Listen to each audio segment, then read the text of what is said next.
To preface this review, I must admit I'm not a fighting game person. I play fighting games not religiously.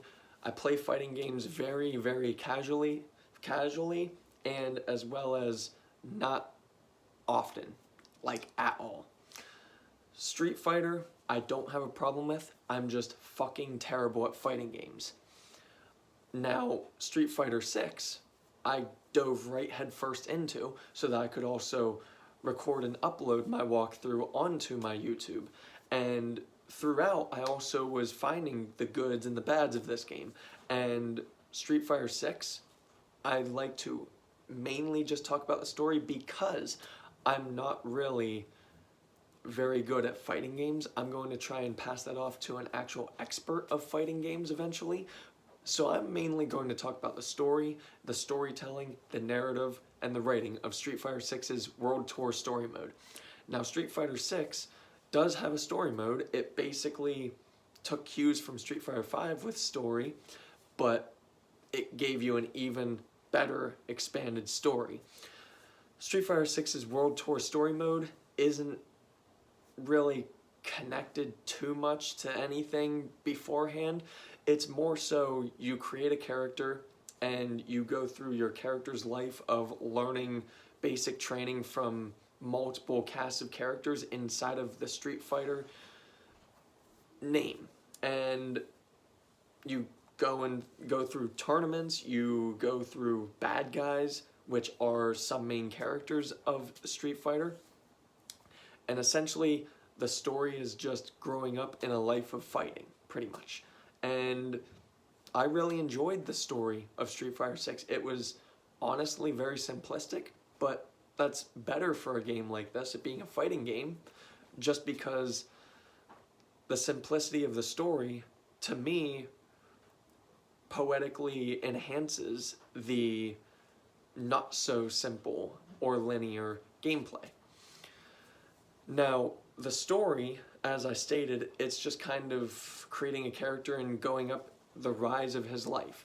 And along the way, you're introduced and also trained with characters from the Street Fighter lore.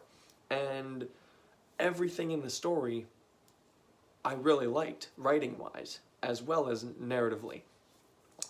One thing I didn't really care for of Street Fighter 6's World Tour Story Mode was in its storytelling, in the sense of it really made me feel like I was playing a Yakuza game outside of the main cutscenes, where, say for example, the open world just kind of felt like you're in a Yakuza open world, and then also, like every other cutscene at the very least, when you're talking to people, there aren't very many voice trackings in this game.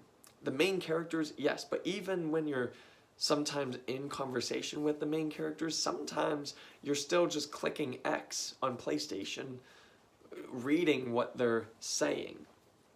That's one nitpick I didn't really care for in Street Fighter 6's story mode.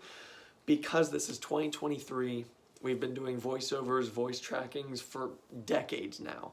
And I personally just don't like having to read subtitles of what characters are supposed to actually be saying from their mouths or their voices. Otherwise though, for a newbie for Street Fighter 6, I really enjoyed the story, mostly the storytelling, the writing. I honestly had a lot of fun with the gameplay, albeit I'm not good at all, but my review is on the story. And honestly, for the story mode, the World Tour story mode for Street Fighter 6 at least, I have to give a very strong 9 out of 10.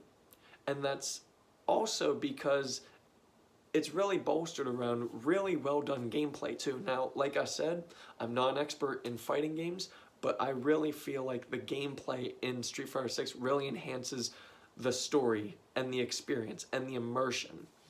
Plus, the graphics are top-notch as well as the create a character, characterizations of it. The intro was really good, really well done. Everything about this game was really well done, except barely any voice trackings within the story. So, 9 out of 10, Street Fighter 6. Thank you.